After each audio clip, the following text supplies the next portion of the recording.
i-review po natin kung ano ba ang performance ni SC Project. Ayan, easy project. Ang ingay ng muffler na ito. Ita-try natin kung ilang segundo makakuha yung 100. Grabe, ang lakas ng hangin, men. 124.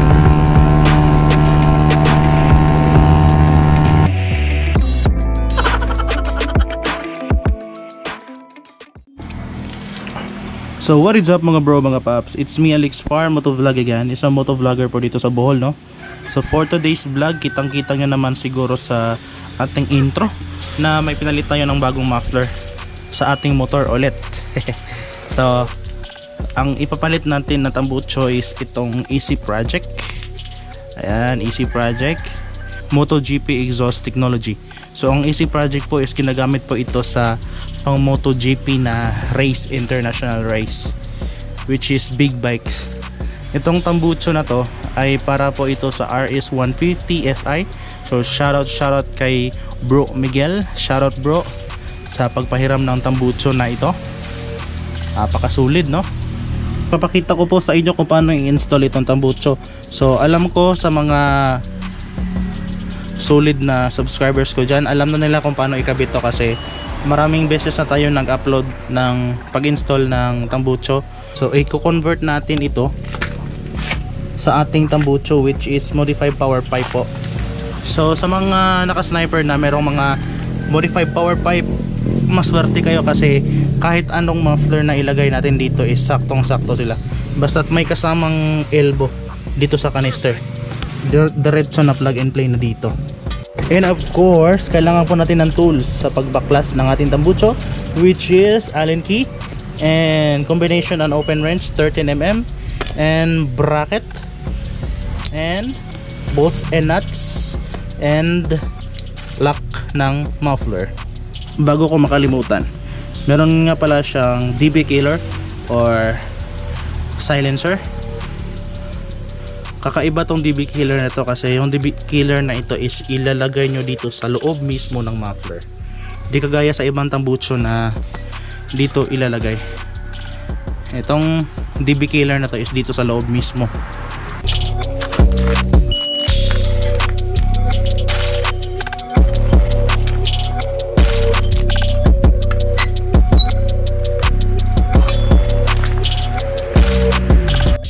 So yan na nga mga bro, natanggalan natin yung canister sa modified power pipe. Ito na po yung elbow and ito po ang SC Project. Diretso plug and play lang po ito, diretso pansak lang dito. Ayan, dugtong lang.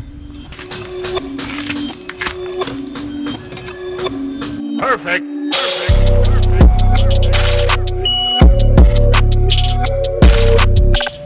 So ayan. Ayan mga bro, naidugtong na po natin siya. So wala pong singaw kasi fit na fit po ang elbow papunta sa Easy Project. Lagyan muna natin siya ng lock dito. So gagamit po tayo ng bracket.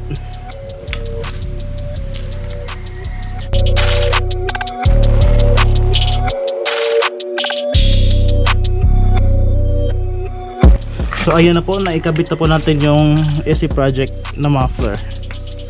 So ganun lang po kadali. Kung may SC Project kayo na pang RS150, i-convert natin sa Sniper150, eh dapat meron po kayong modified power pipe elbow para diretso dugtong na dito sa SC Project.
up mga bro? Ang ingay ng muffler na ito. I-review po natin kung ano ba ang performance ni SC Project. So first thing first, syempre sa tunog. Solid na solid, man. Grabe, napupunit yung daan kapag dumadaan ka. Tapos nagpo-full throttle ka, no? Ang ingay ng tambutso na to. Grabe. Second thing na naobserbahan ko ay yung throttle niya, yung response sa throttle is nadidelay yung pagpasok sa gasolina. Pero once na naigamit mo na siya ng matagal, nagre-response siya kaagad. So kailangan pa itong itono kasi grabe, apakalaki ng butas ng muffler na ito. Sa acceleration wala akong masabi. Nandyan pa rin yung acceleration, di pa din nawawala. Again, shoutout kay Bro Miguel sa pagpahiram ng tabucho na ito. Shoutout bro, shoutout. Ride safe.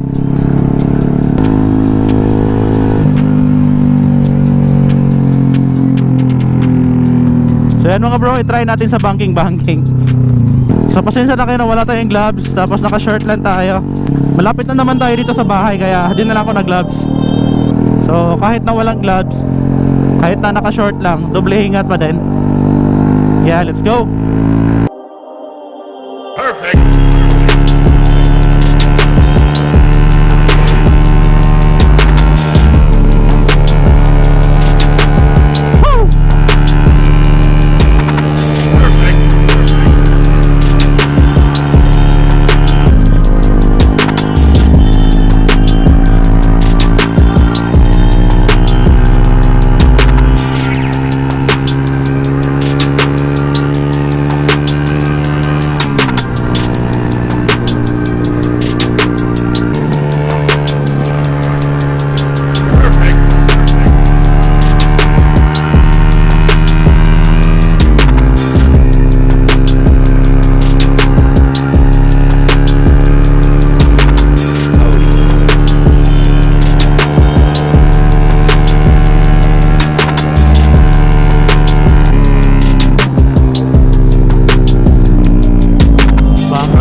Mga bro, itetest po natin yung top speed dito kasi may straight po na daan dito Okay, dito dami pang mga sasakyan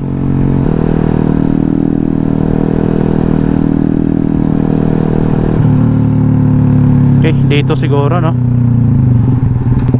Itatry natin kung ilang segundo makukuha yung 100. Okay, 5, 4, 3, 2, 1, go!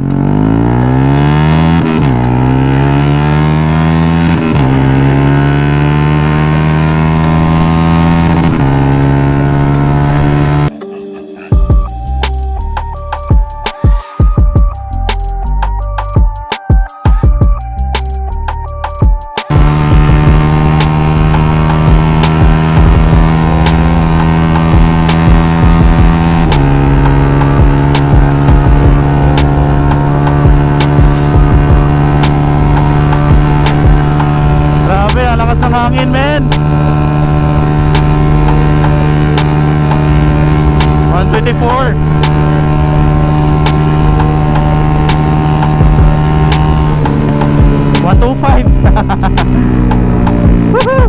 Dito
ulit one last time. Isang beses na lang.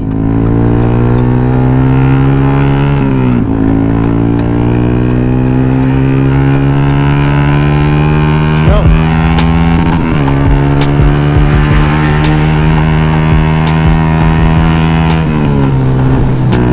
Okay, naka 5th gear po tayo. Tingnan natin kung ano yung top speed niya.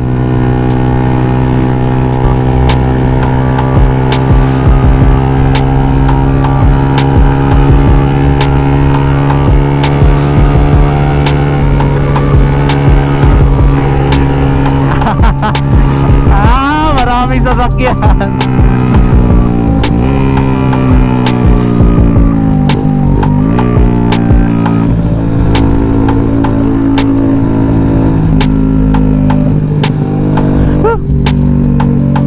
So yun lang siguro mga bro, mga paps. So, hanggang dito na lang siguro yung vlog ko. So salamat sa pagpanood mga bro, mga paps. And huwag din kalimutan like, comment, at subscribe sa aking channel. Huwag din kalimutan i-click notification bell para updated naman po kayo sa mga videos na ina-upload ko.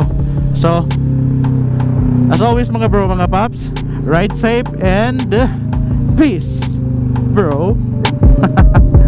Na short tayo, maraming sasakyan.